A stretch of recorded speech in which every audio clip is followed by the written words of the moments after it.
The Quick Diz Takes podcast is a Quick Diz Takes production. To all who come to this happy place, welcome. Hello, I'm Michael Eisner.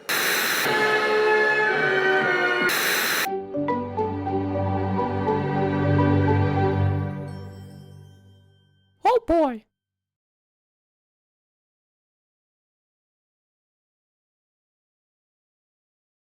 What's up, guys, and welcome to the Quick Diz Takes podcast. Another special Quick Diz Takes podcast, exploring Disney podcasts, which I am now expanding to exploring Disney podcast and or Disney content creators in general, because as most of you may have realized by now, I have kind of started with the idea of exploring different podcasts, and I've bounced around to all kinds of different people that are involved in Disney, which makes this worth doing what we do. And so today we have Rebecca Varga, who is now known on YouTube as the Obscure Disney Reviewer, on today. Thanks for being on, Rebecca. Thank you for inviting me.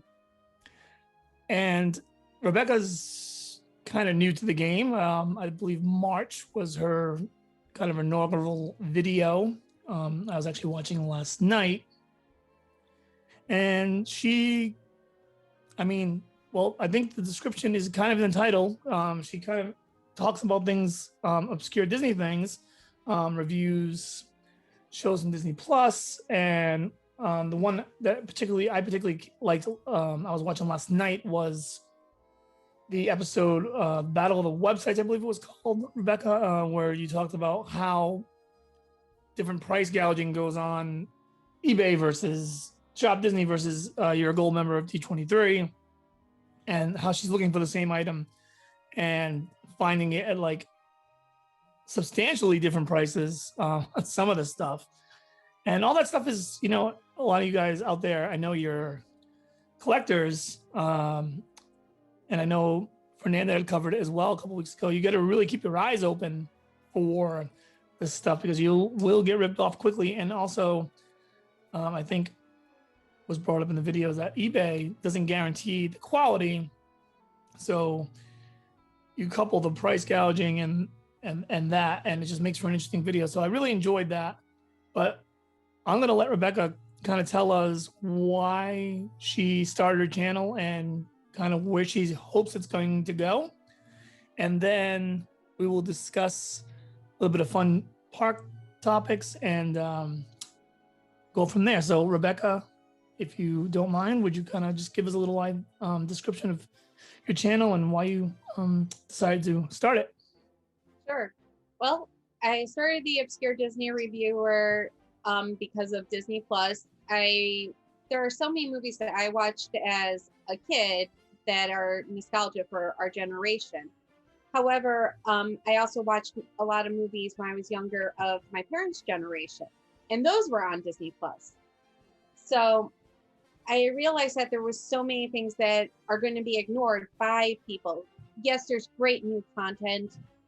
Yes, nostalgia is wonderful too, but there are so many hidden gems that you're going to miss.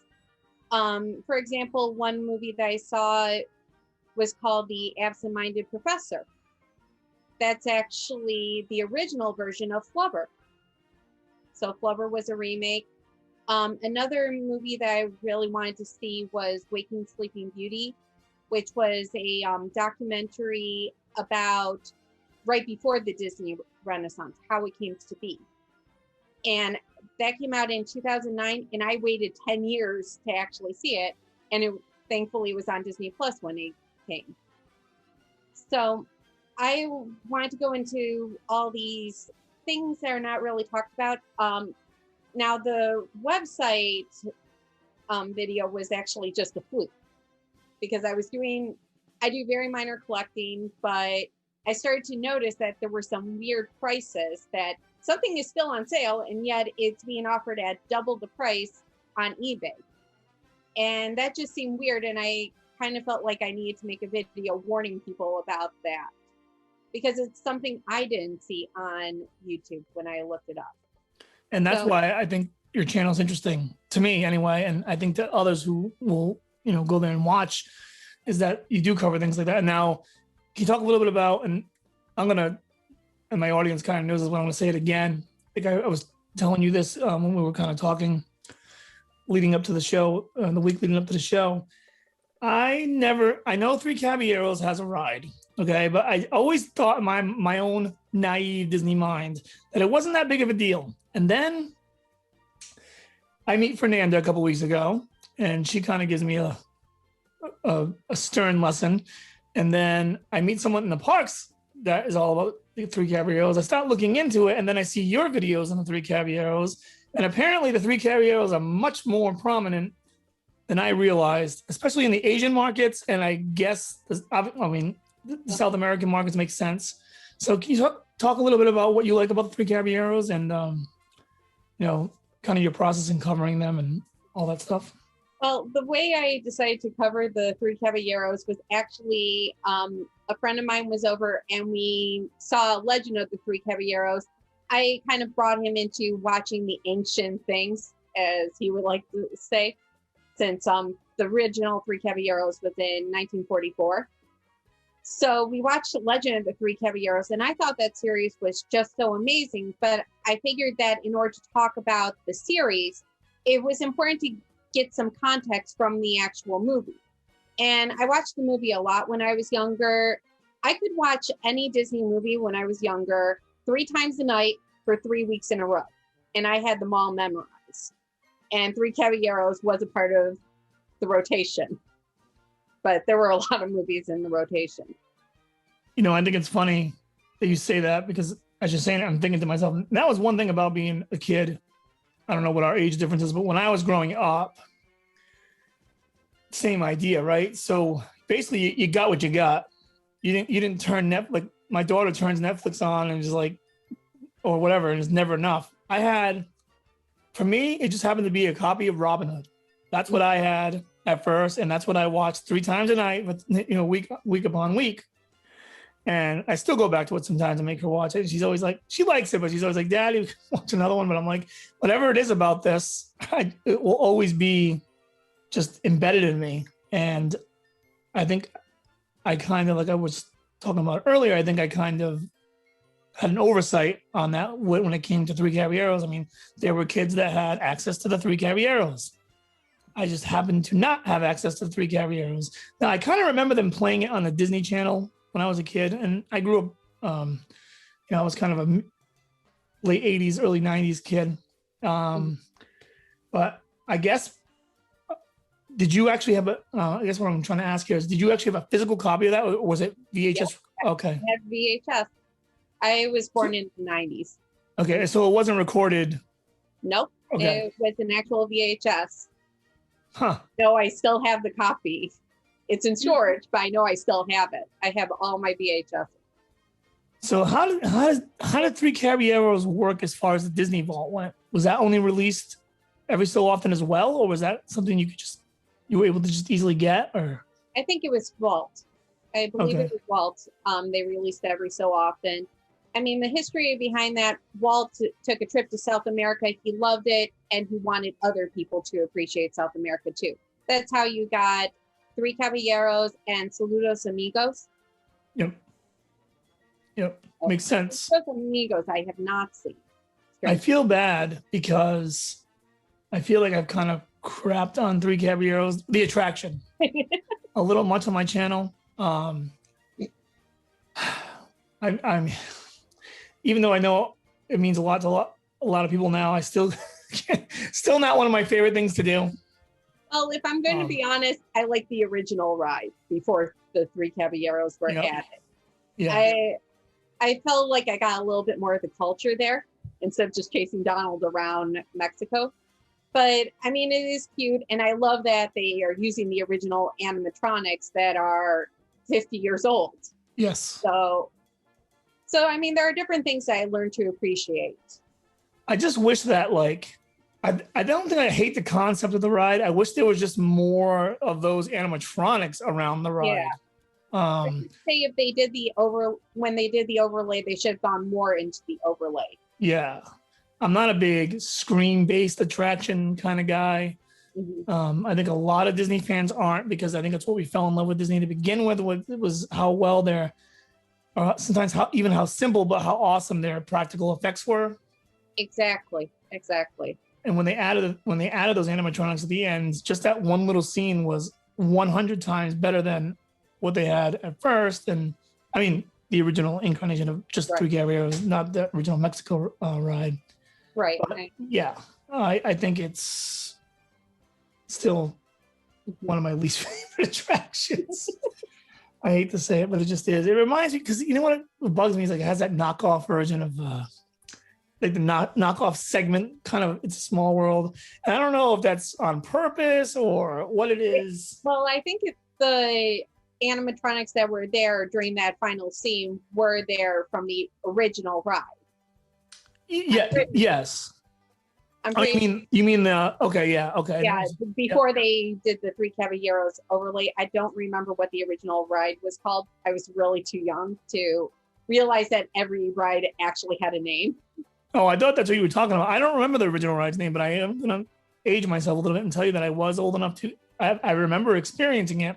It was very like many rides, or I shouldn't say many rides because the World Showcase hasn't had many rides. They're just now starting to kind of go down that road. But like the attractions that were in World Showcase in Epcot's really original incarnation, it was very cultural based. And it makes sense. Yeah, I miss that. But I mean, for me, it was always fun when going on the original Mexican ride where you had the merchants following you through each screen. Yep. And you felt like they were actually there. I do miss that, but hey, things change. So, and I'm glad that they went with Three Caballeros. Although I'm pretty sure that at some point it'll change to Poco. Yeah, I was just going to say that. That's only a matter of time. I think maybe COVID might have slowed that down a little bit now. They'll get there. I don't think it'll be I don't think it's going to be it won't take long to reskin it. I don't think. No.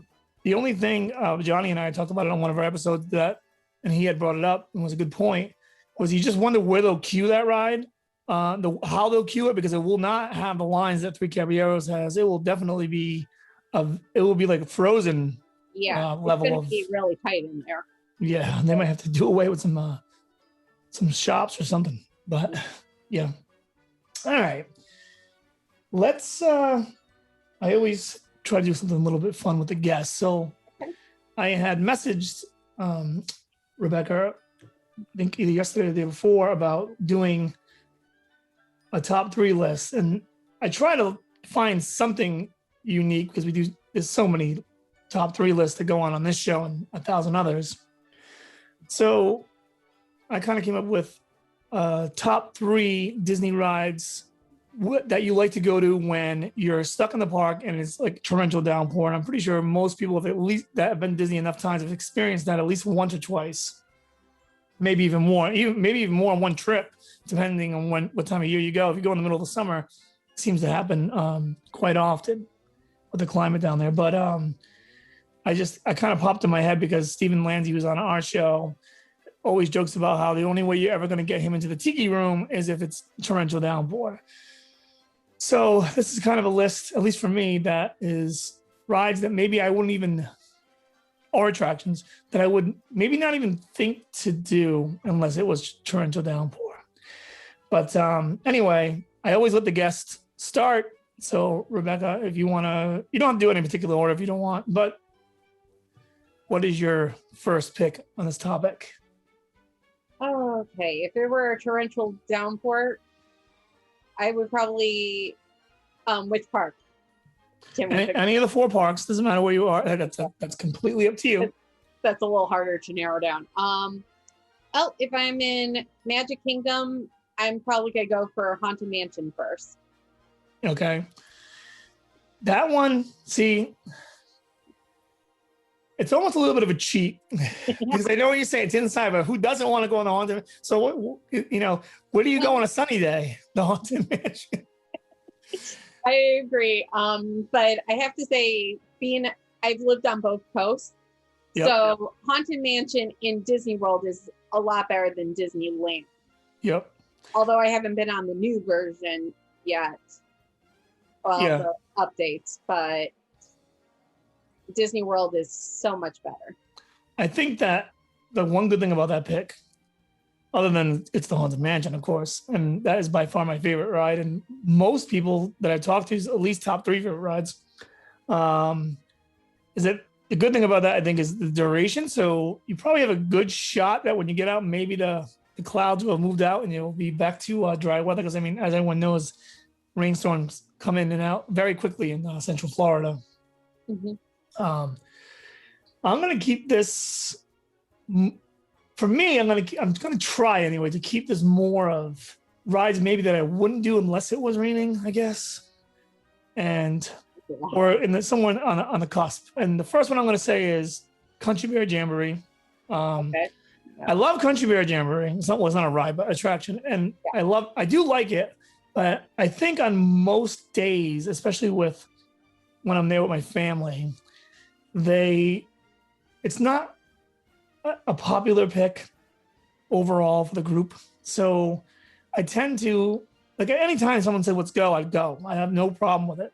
But I think I tend to skip it on some trips because of it not being a popular thing. But when it rains, I can't see, same thing with, along the lines of Haunted Mansion, where you're going to kill some time and maybe you got a shot at getting out of there with better weather.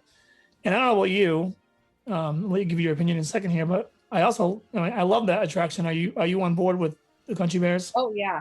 Oh yes. I miss the Country Bears very much. Since I was in Los Angeles, Disneyland does not have Country Bears anymore.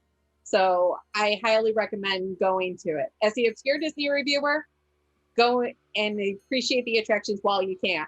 Another attraction that Disneyland does not have is the Tomorrowland People Mover. So I appreciate that one a whole lot more as well. That is a fantastic ride. And I was lucky. I've only been to Disneyland once. And I think the People Mover closed like in 95, I want to say.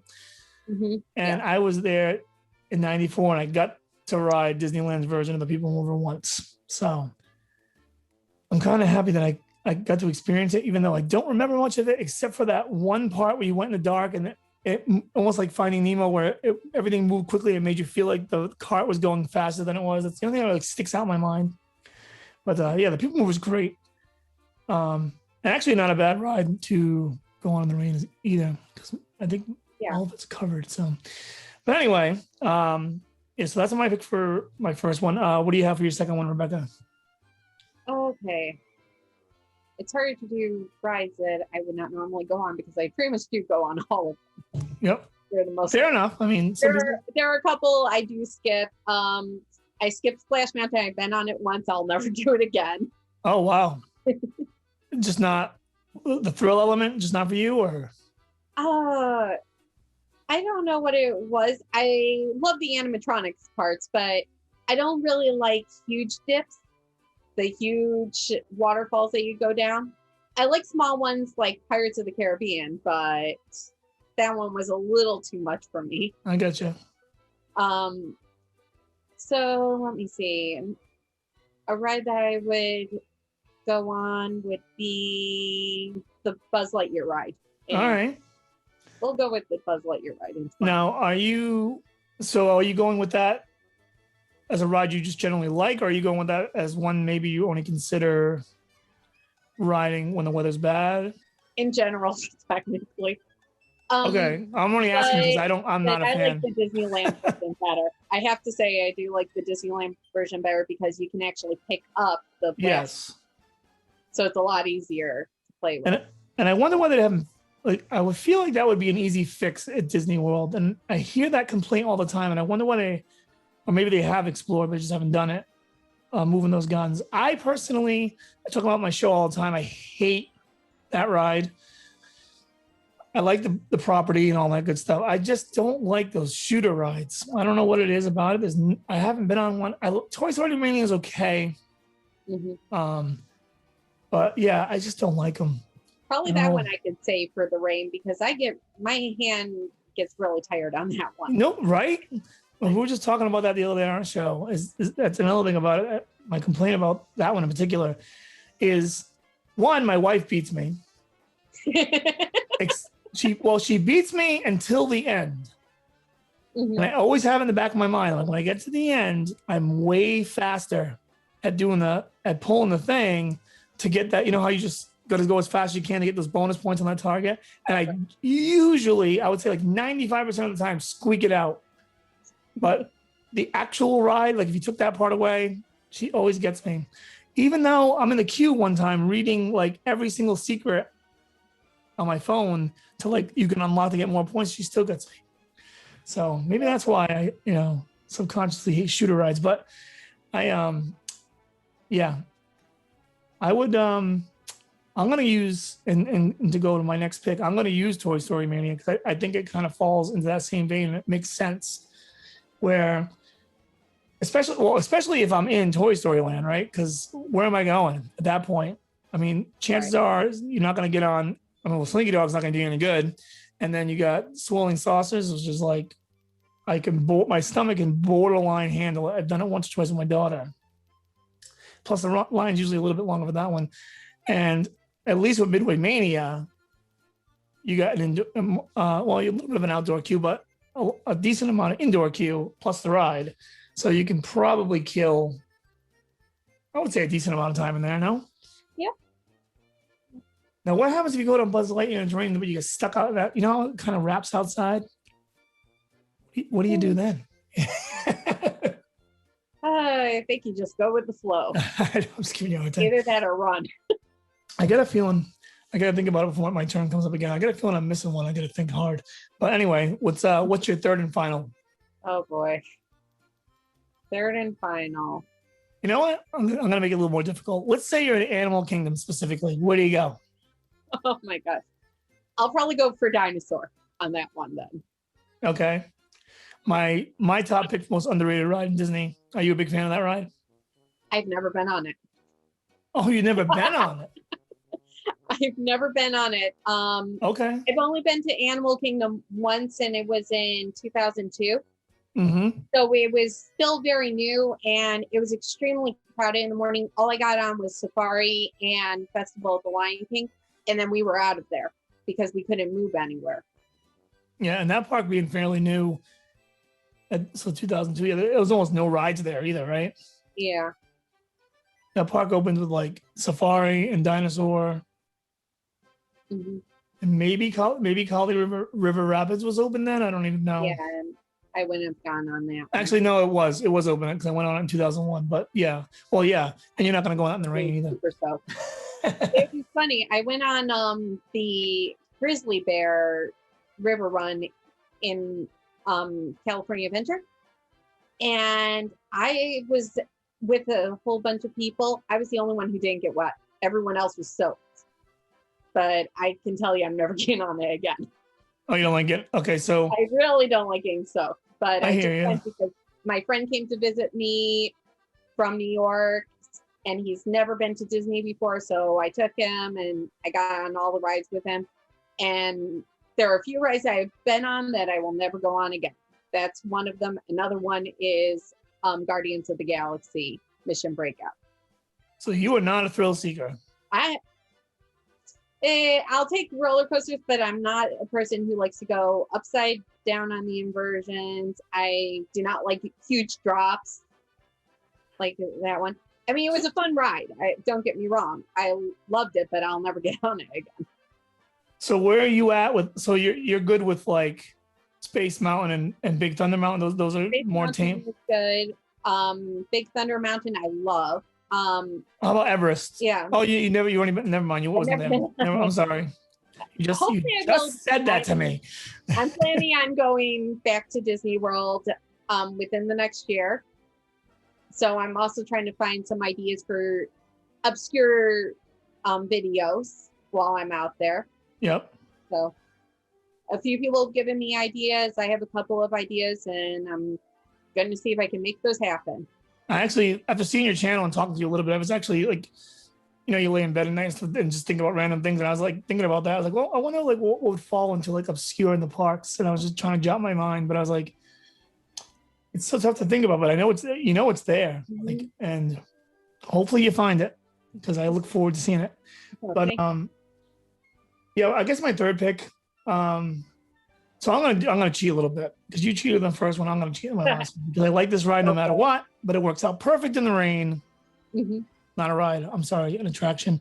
Technically a ride if you want to consider the theater moving a ride is the Carousel of Progress. Oh yes. First of all, I love it. Like I mean, I absolutely love that ride. Attraction, whatever you want to call it. I just can't imagine a better way to spend 20 minutes out of the rain in Florida than the Carousel of Progress. And I don't care if they ever change it or what they do. I could watch the iteration that's there now. Although I would like to see a better final scene if they and probably fix the animatronics because I've seen the father have a few issues.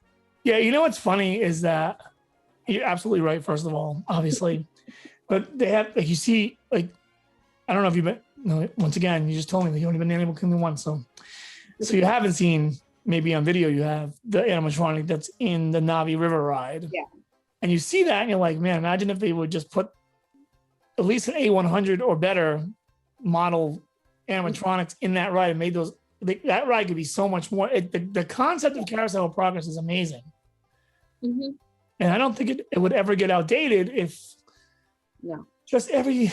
Kind of every 15, 20 years, you just get in there and kind of get it to where it needs to be. Unfortunately, they have not done that yet. But with the internet and people like us talking about it, I think Disney has heard the call and eventually we'll get to it. Yeah. Oh, I really like the historical aspects of Carousel of Progress. My favorite ride, if we were talking probably 20 years ago, all my favorite rides would have been in Epcot.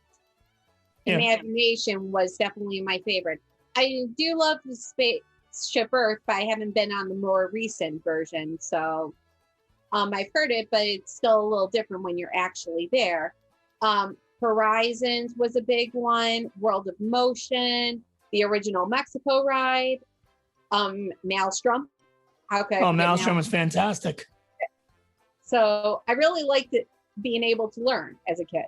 Well, I know a lot of people say that's weird because, Epcot was the least kid friendly of all the parks. And I would say, no, it was actually the most. Because I kind of agree. Kids entertained and you get to learn.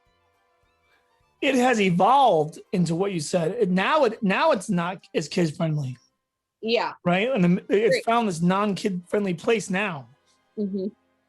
I think maybe they're trying to fix it with Frozen, Ratatouille coming in, but and over the last 2 decades, it definitely went down that road. And what's funny about that is, for me, I went to Disney the first time. Once again, I'm going to date myself, 1989, and it's amazing what sticks in your mind when you think back. 'Cause you don't remember everything, of course, right? Just certain things stick in your head. And Maelstrom was one that always stuck in my head because the trolls scared the crap out of me. But at the same, in a fun way, I loved it. Yep. Horizons, I remember going on. My grandmother, God rest her soul, was on that trip with me, and we did. I wanted to do Horizons over and over again for whatever reason, and she just kept taking me on it. So I'll always remember that. And so I went to Disney World in '89. Next time I went to Disney Park was Disneyland, like in '94, like I was telling you earlier. Then I hadn't gone back till about early 2000 because life and college and all that stuff. And when I did go back, I'm just looking for all that stuff again because I'm like, I want to do it right. And the internet wasn't as prominent yet, so I wasn't as informed, and it's not there. And I'm like, hey, what happened here? I was like mortified at what happened to Imagination when I went on. Oh my gosh, yeah. Because it was that 1 year. You know how they had the middle iteration? Yeah. I was there that 1 year. Oh, I'm so sorry. I seen that. And I was like, oh my God, this is terrible. Like this is like I remember it as one of my favorite rides, and Figment trying to hold the book shut in a horror scene, and all the cool stuff after the ride. Gone. I'm sure that if it were still around in its original version, it would be the top ride of almost every Disney fan.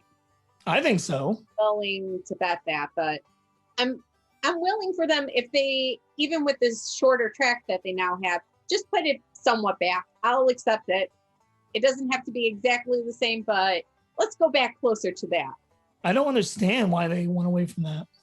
It was more an issue of funding. Yeah, of course. But I mean, for crying out loud, you have the animatronics, just fix them up and do something else with them. If you really couldn't do the that first part of the scene, with Dreamfinder, just do something. But whatever they did, that was as cheap as they could make it, and it shows. I want to see it redone. Like you said, I thought about this before, and do what you can do, but to get more of an idea of back to where it used to be. It's an imagination pavilion, so it's fun to learn stuff, but it's got to be fun in general. It's just got to be fun. It's imagination. And then at the end, where it blows the air on you and drops, you get that big scene. That's where you put back the Dreamfinder scene and pay homage to that, because that is iconic. I could see that. That I would accept that wholeheartedly.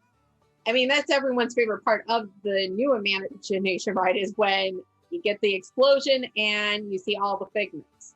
Yep. Because other than that, it's not really worth much. No offense, but no, it's not. That's the only part that really that even makes me feel like I'm on a Disney ride. In that ride is that one part. Exactly. Like the spinning the slot machine and getting skunks and I mean, my daughter gets a kick out of the smell, but it's so blah. It's so almost Six Flags quality dark. I don't know. I'll go with that. Yeah. I don't know. I'll agree with that. The last thing I'll say about that pavilion, and I'm glad this conversation's gone this way, is that what I would love to see, and I said this on my podcast, is that happen that we just talked about. And then we're not done with the imagination, because there's so much that can be done with this. We're going to go over to the theater, and there's going to be a stage show with the actor playing the Dreamfinder and Figment. And we're going to do something in that vein. There's no reason why that should not be a thing. You're right. You're absolutely right. And then get some kind of a Figment meet and greet, especially with the technology they have now. Oh yeah. And there'll be lines out the door for that. People love Figment. You go to the art festival, the arts, he's all over the place. They can't get enough of them. I can't get enough of them. I'm a grown man. I can't get enough of Figment. There was a video I watched that Disney Dan, he cosplayed as the Dreamfinder, and he had a puppet Figment, and everyone was coming up to him. I would imagine, yeah. Yeah, and he went to D23. So is that when he did it? Yeah, that's where he did it. I was gonna say they wouldn't let him in the park like that, right? Yeah. Well, I don't know, because I mean, the Dreamfinder is not an actual character you can meet, so maybe. Oh yeah, maybe. I didn't think about that. Maybe he might have to leave Figment behind, but if he just walked around as the Dreamfinder, he could probably do that. I don't know. Okay. I was listening to Defunct Land podcast. I believe it was. They had the guy who actually played the Dreamfinder on there. It was an interesting interview if you're interested in that, or anybody listening is interested in that. Oh, yeah. And he also plays Walt Disney now. I don't know if anyone's seen. It's kind of a lower budget movie, but they made a movie called Walt's Frozen Head. I don't know if anyone's heard of it, but and what the concept was is they got Walt's Frozen Head and it came alive, I believe, for like a day. And so they took him into Disney World, and it was like what they would imagine his reaction would be to everything. And it's pretty funny, especially if you like Disney. Well, I'm looking into that one. Yeah, I think you can just watch it on YouTube, I want to say. So check that out.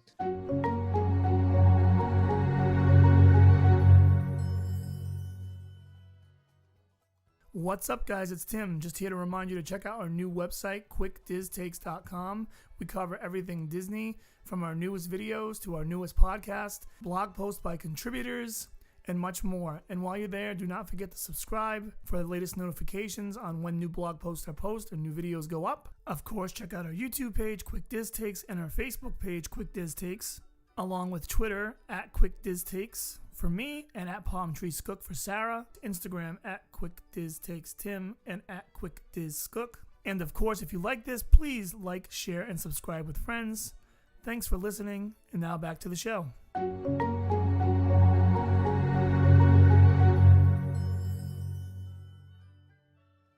Before we get going, and let's real quick, you mentioned Disney Plus. So did you watch today's episode of Big Shot?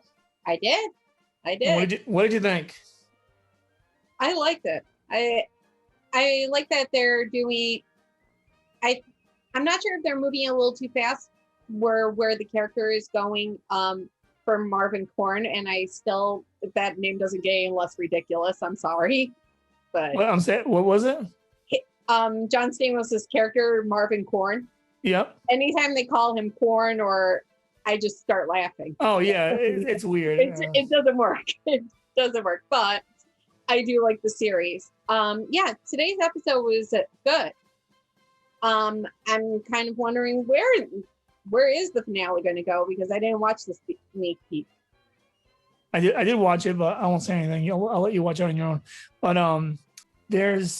so let's bring Mighty Ducks into this conversation too, because you mentioned this going fast. Yeah. And Mighty Ducks did too. So is Mighty Ducks going to be is this going to be like a limited series, 10 episodes and we're done? Like, I don't know. Where would go from here? I mean, for Falcon, the Winter Soldier, Loki, I know is getting a second season. Yep. Mighty Ducks and Big Shot, nothing has been said other than Loki's second season. WandaVision, I know, was only that one season. And it was those an are awesome season. I loved it. It was so good. And like I said, it's obscure Disney viewer. I love the old time sitcoms and movies. So my favorite show growing up actually was I Dream of Jeannie. Oh, there you go. Not Disney related, but it was fun to see all of those sitcoms play into that show. Yep. I think as most people had grandparents and all that stuff, or somebody in their life that kind of turned you on to those shows, and then the ones you grew up with, and then the ones, so as they evolved into the show, I think most people got a kick out of, the little nods they gave to each show and all that kind of stuff. Yeah. I'll admit that I knew I had to be patient. But in the words of Aaron Burr in Hamilton, I was willing to wait for it. I knew it was going to come to a good storyline, but the first two episodes really made you have to kind of be patient to see like where this was going. I remember my wife being like, "What is happening right now? Am I just watching like a version of I Dream of Jeannie? Is Marvel going to come into play here? Like, how does this work?" And I'm like, "We'll get there," and it did. And then people that I recommended it to, I had to explain, you got to be patient. But everyone loved it once it was done. Yes.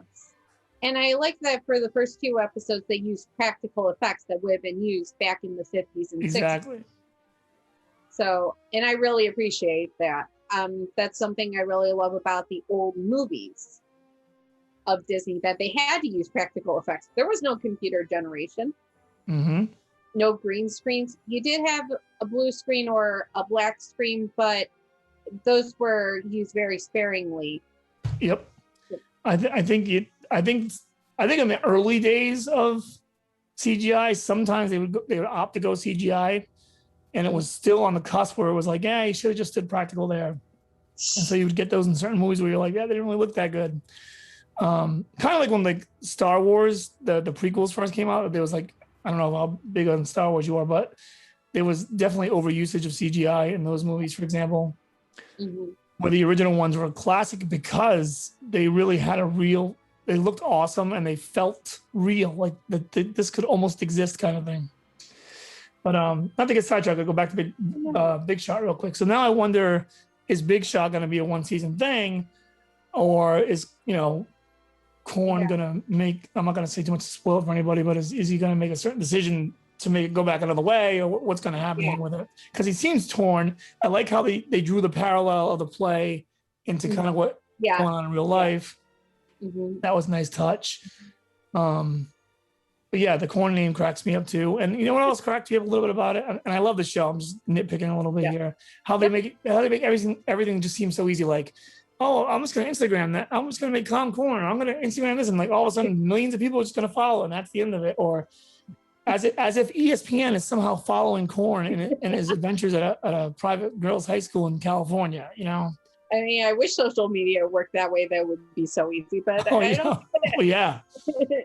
I don't think it is. No, it doesn't. Well, maybe for some people. It's taken me years just to get 3,500 subscribers. But these people are getting it in, one click of a button. But what was I going to say? But yeah, and I mean, so it does skew away from reality a little bit. Like, first of all, he throws a chair at the beginning. Bobby Knight used to do that all the time in the 80s. So I'm not quite sure why he got as much trouble for that as he did. I think it's because it hit the referee.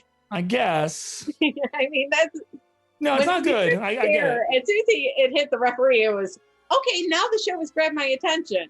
Because when I first heard about the show, I kind of was thinking, okay, this is a generic plot. This is something that we've seen a million times.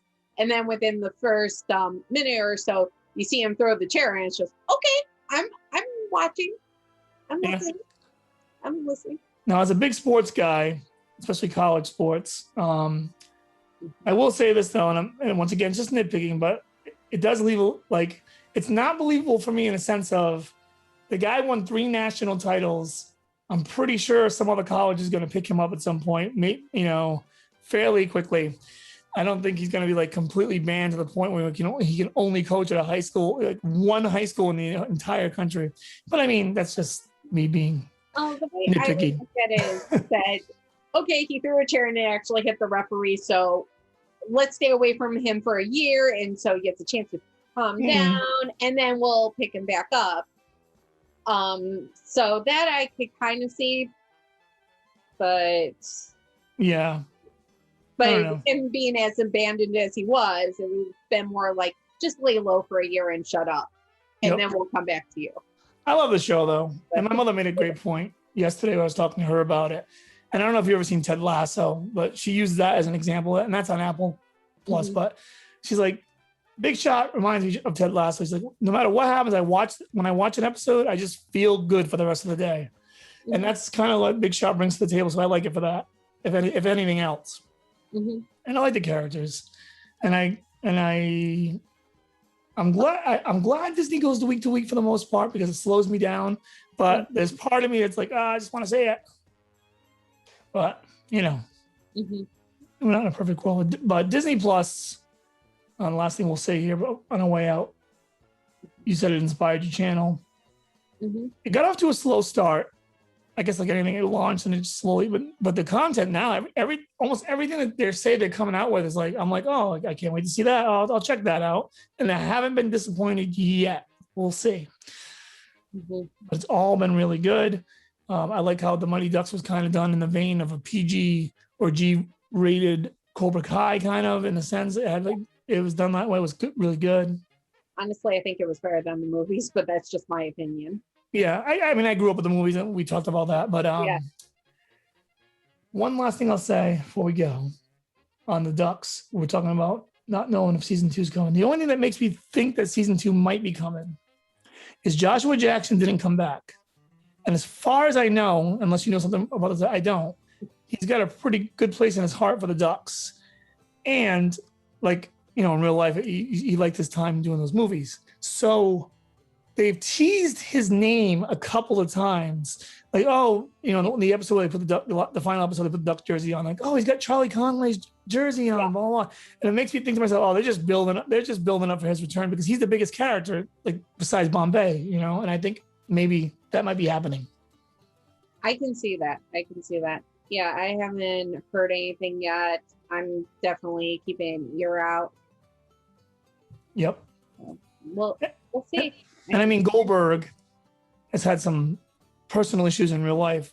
Otherwise, I would think he would be another really big one. I'd like to get back on the show, but I think a lot of people know that he's had some personal things that have not gone well for him. So maybe he wasn't available. But yeah, I would love to see Charlie come back.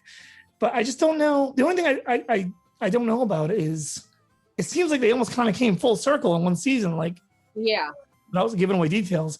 And it's like, so where do we go from here would be my only thing. But, no, I agree with you. That's why I am wondering if it was a one-off or, okay, there is a second season. And the question is, how do you do a second season? Yep.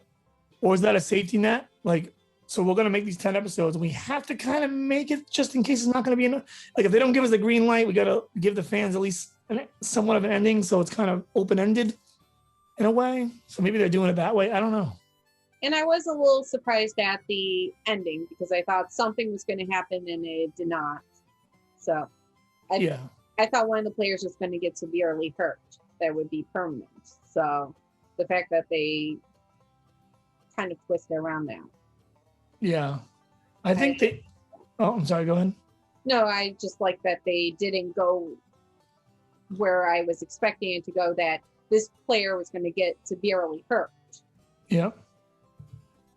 I thought, once again, I'm going to try to skate around details, just give it general. I thought that they were going to leave it where more building up needed that. Like they got so far, but not quite there yet. And I guess they kind of did. Mm-hmm. It was interesting. But I loved it. I loved it. Yes. Yeah. I actually love talking Disney Plus. There's so much to talk about, and that's why I'm creating this channel. I know. We'll have to have you on again sometime. We'll do some more talking about. I think we could have just done this whole episode on Disney Plus. Really, probably if we had wanted to. Yeah, probably. It's really good. Anyway, I have to get out of here. Got to go pick the little one up from school. So, before that, Rebecca, you want to just tell everybody where they can find you and on social media and on YouTube and all that good stuff? Sure. So you can find the Obscure Disney Reviewer on YouTube. Just type that in, you will find me. I'm also on Twitter at obscure_Disney, and I'm on Facebook, Obscure Disney Reviewer. Perfect. Definitely check her out, guys. I think I've watched almost, maybe even all your videos, but if not, most of them, and I've enjoyed them. And what I like about them, so I named my channel Quick Diz Takes. People ask sometimes why, and what you're doing on your videos is kind of what my idea is I like the fact that you kind of pack your punch in 6-7 minutes max. But I don't know if you're doing that on purpose or not, but it does pack the punch.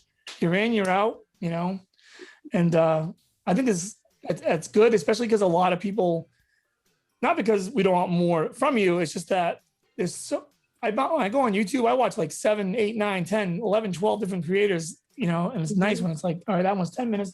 And, some guys are making 35-minute ones. And it's like, okay, it gets a little long. So I definitely, for me, I like the element of that too. And I strive for that as well.